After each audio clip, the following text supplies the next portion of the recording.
last day at school, but of course it's still a massive exam. Yeah. It's also my son's 6th birthday today, so there's 3 significant moments today. I think we all know that I'm the sort of coach that I want to be as professional as I can to the end. So all the attention and focus is on getting the team ready today. Actually, this is weird because I never do a press conference prior to training, which is brilliant, so you can't ask me any team news. So I can avoid that on my last day. But yeah, I meant what I said the other day. I want to have a great training session. Something I always know, our match day -1s are a lot of fun. You know, we get to hopefully play in front of a sold out or close to sold out crowd at Old Trafford.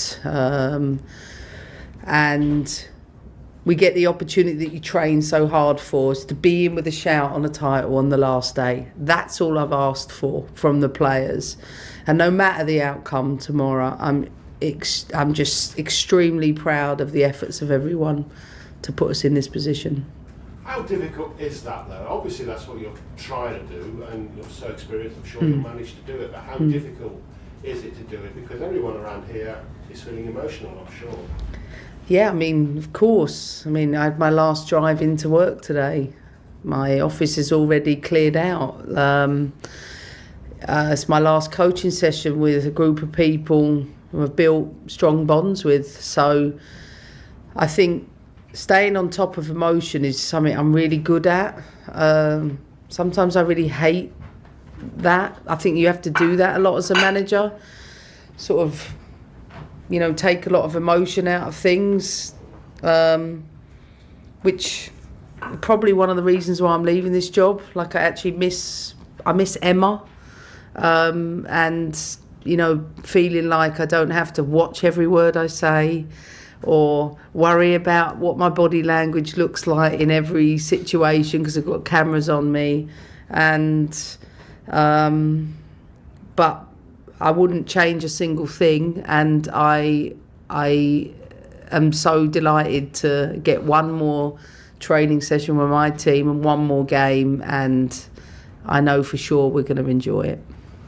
Knowing that it's in their hands and one more good performance means another WSL title is inspiration enough, but is all this the kind of extra inspiration that the players need? I don't think so. I think we're accustomed to being in that position.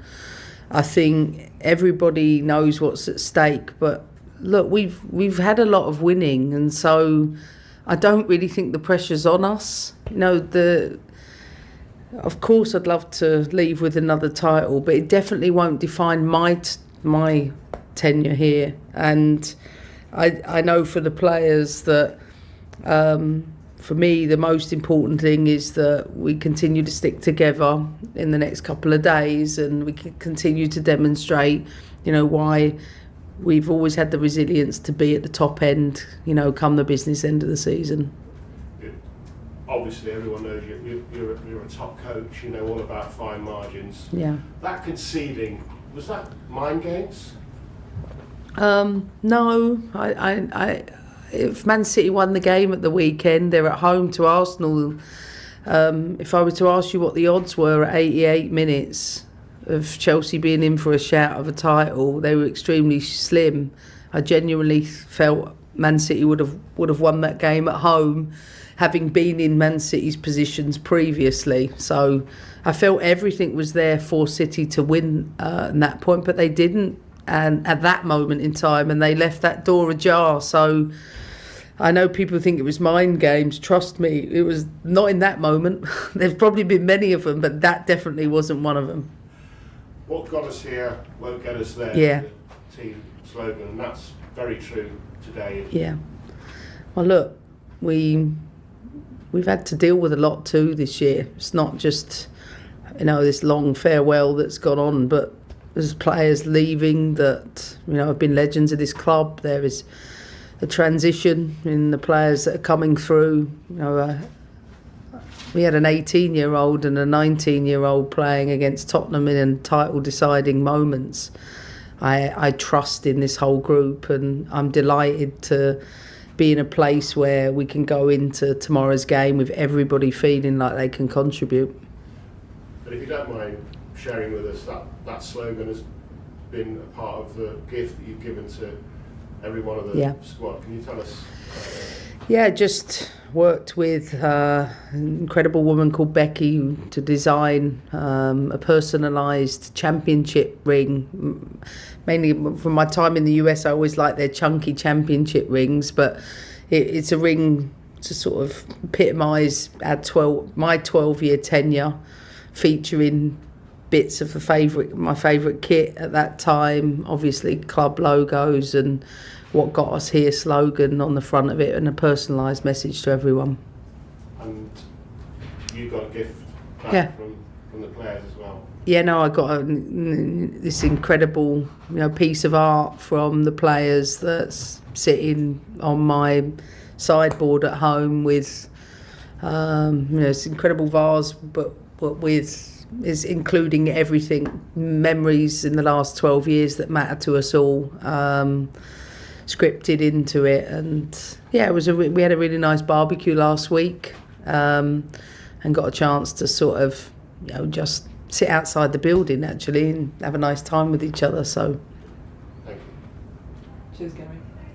Who's next? Bradley? Hi Emma, hope you're well.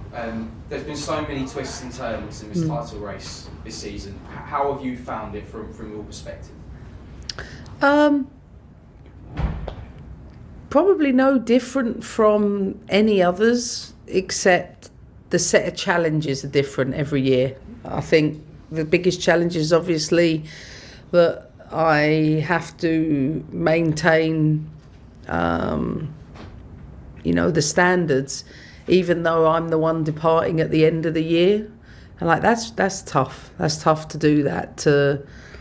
But full credit to the players in terms of being able to do that. I think that's been a big challenge, and one that I'll probably reflect on in a little more detail. Two, inevitably I'm going into another job, and I have to be mindful of the preparations and that need to happen for that in the background. Three, you do this for 12 years.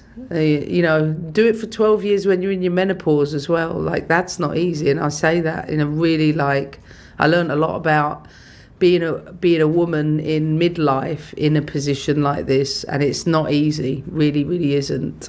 As well as being a parent to a young, gorgeous boy that I love immensely. And I think all of those challenges they've taken its toll for sure. But I'm supported by so many brilliant people, so that helps. When you look back over the course of your time at Chelsea, what is it that's going to give you the greatest amount of pride or satisfaction, maybe? I can say this, probably, and it is hard to always think about the past, and especially 12 years ago, but going from nothing, going from an unranked team that was close to relegation, that had no resources, that had no facilities, no players that were professional.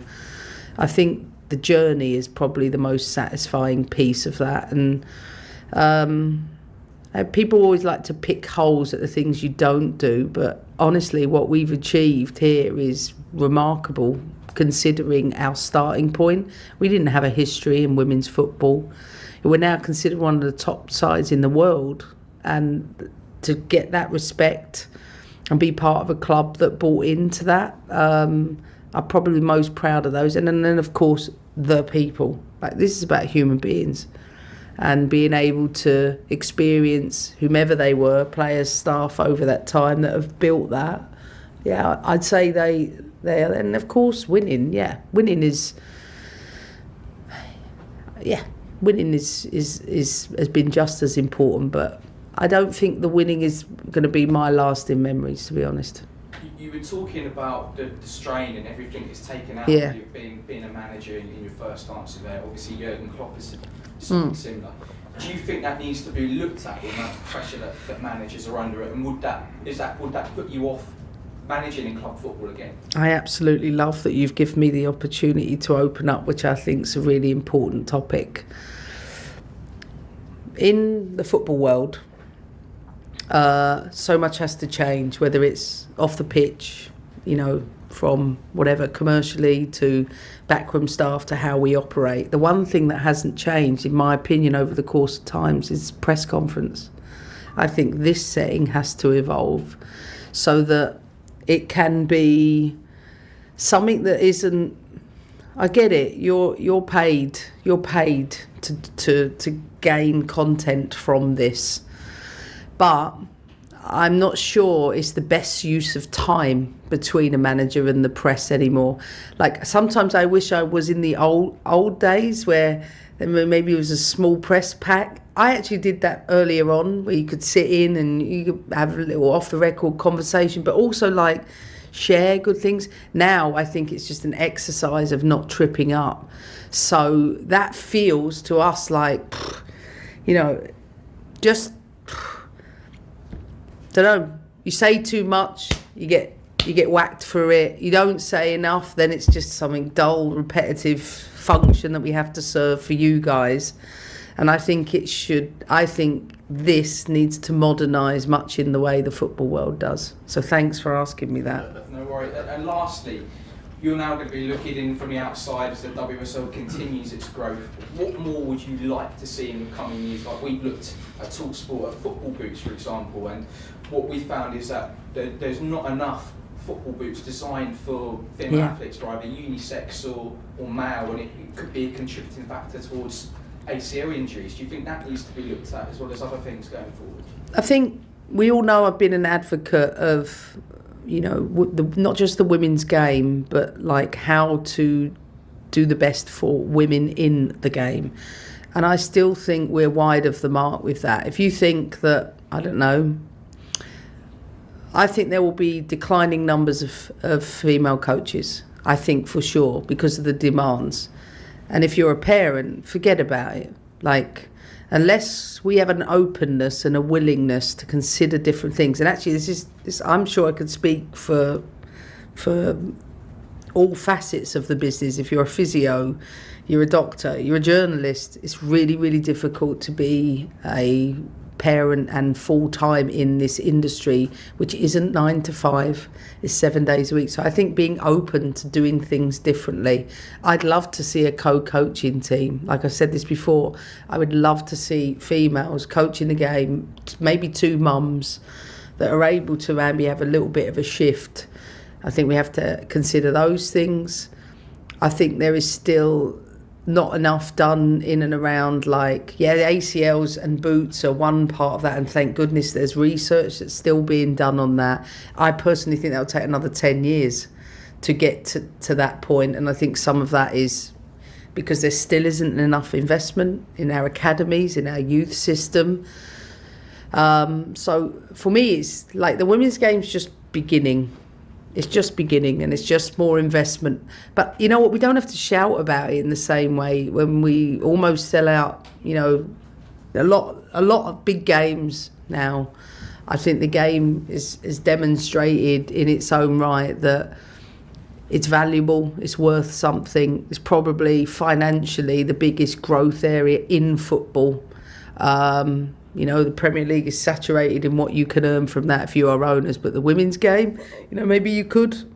You've seen how much clubs are going for in NWSL. You see what's going to happen with the women's game here. So, keep growing, but don't lose the authenticity that has served so well. I love that fans are coming into the game. It's been great. I think it's getting a little nasty, but I think that's, that, and I'm speaking on behalf of the players when I say that. I see some of the abuse this year. It's been at an extreme level, whether it was Becky Spencer in the cup final the other day. Honestly, I spoke to Becky when I went to Tottenham and how her mental health felt after that game because of the abuse, because she made a poor back pass and the names she's been called to the way Lauren James or Fran Kirby, whomever. I think it's that part of the game or social media that I don't like. I hope that changes with regulations. So I support the work Eni Aluko's doing to really challenge the government on that. That's great. Best of luck this weekend and best of luck in your next adventure. Thanks. We'll go to Tim next and then Sandra, please. Emma, oddly, you are the manager who knows United's left back best. I'm just wondering if, as she was here, practically since Harry's age, on and off, I wonder, do you take a mix of pride at the way she's now a cup winner and everything, but is there also a touch of regret about how Hannah left when really clearly she's got plenty left to give? Oh, listen, Hannah, has become a leader at Manchester, and she, is someone who's, I think, really deserving of what she's doing there. There's always, players want to play, I get that, and, at that time she wasn't in the team, and I think I admire players that are really clear on that. They don't sort of sit in frustration with it. They want to play, and I'm happy for Hannah that she went on and did that. And you can't take away what she's achieved at Chelsea. That will always be with her. But equally, I'm sure she's just as proud of what she's done with Manchester United. Thanks, Emma. Good luck tomorrow. Thanks. Sandra? Did you get your shirt? Yes, no problem. Thanks. Hi Emma. Hey. Just talking of Man United, just wanted to get your thoughts on facing them in, obviously your last game in charge, but also the challenge you'll think they'll represent to you this time around, particularly having won the Women's FA Cup as well. Yeah, I mean, they deserving of winning the FA Cup, to knock out the holders and put on the performance they did against Tottenham. I'm really happy for Mark. I think Mark has demonstrated that he's learned with each year, what you need to do to win trophies. I think his fan base are really tough on him, being honest. I think he's bought first piece of silverware to that football club and he got booed. And I'm thinking, he doesn't. This is what I'm saying. Like, managers deserve a little bit more than that. So. No, I'm proud of Mark for the way he's dug in to keep sort of driving Man United to where they are, and I know he'll love nothing more than a packed crowd at Old Trafford. Is something he's been driving. He knows how passionate that fan base is. So, listen, they won't want to watch someone lift a title on their patch. They won't want to do that, and they will want to demonstrate why the FA Cup is just the beginning for them. So it will be an incredibly tough game. And just going back to some of what you were saying earlier, you talk about the changes you'd like to see, and also the changes that you've thought about since taking charge of Chelsea. But what do you hope your kind of legacy going forward would be in terms of what's the lasting thing you want here at the club? I got a right chance to say something before I get sacked, right?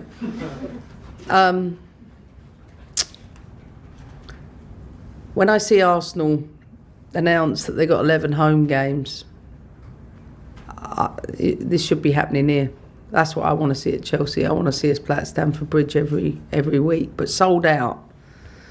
That's the first thing. I want the girls to have a new facility. I want that to continue to be upgraded. I want them to continue to have a voice, and I know they will. I know the technical directors, will work with the leadership group, the playing leadership group, and they will, continue to build on that. I want them to put the legacy into the walls, but through the eyes of the players, not mine. I want them to be heard around what legacy is to them and what the cultures are that they want to remain. And I want them to never ever stop asking, what can we do better? As I always say, do it again, but do it with class and keep giving to the Chelsea fan base in the way that they have. Good luck. Thanks. Connor and then Catherine. Hi Emma.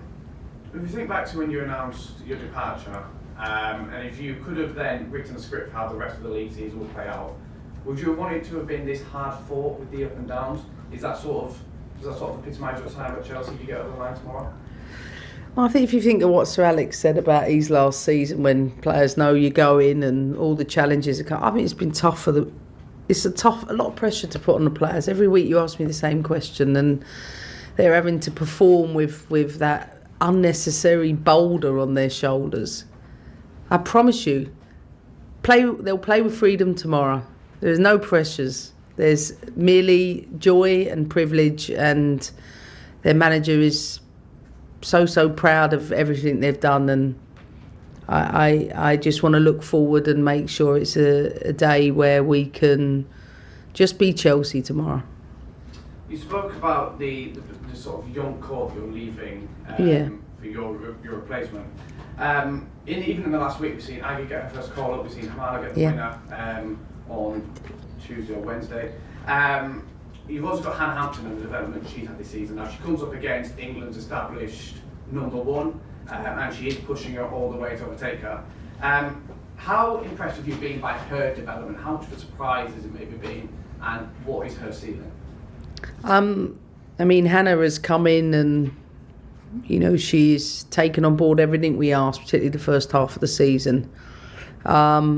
She's gone into goal and I think elevated her game even further. She knows this. The next steps for her are, listen, you've got to learn to play a Champions League semi-final for Chelsea, and then 3 days later maybe a title decider away at Liverpool. That's not something she's accustomed to yet. And I say that because you imagine you have to deal with the adrenaline, come downs and go again. Playing every 3 days is what you have to learn to do at Chelsea, and not everyone can do that. But Hannah understands that, and I think she will only keep growing as she learns to regulate her emotions and the energies that come with that.